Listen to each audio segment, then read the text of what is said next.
barang ni ada defect dan menyebabkan dia rosak dalam tempoh masa 2 minggu.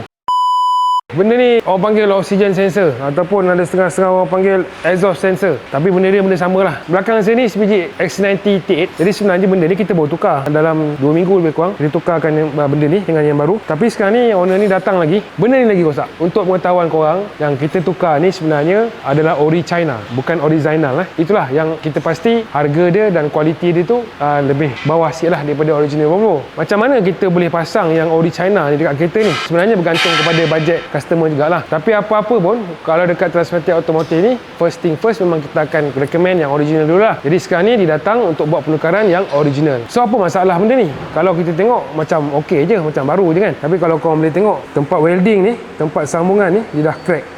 Dia ada pecah-pecah kan.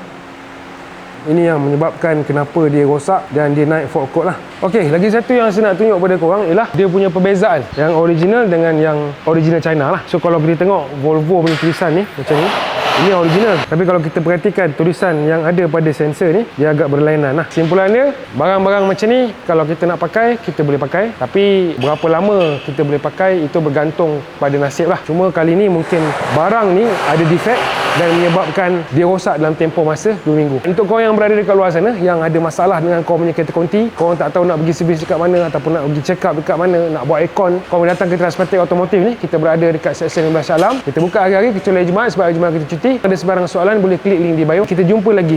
Bye bye.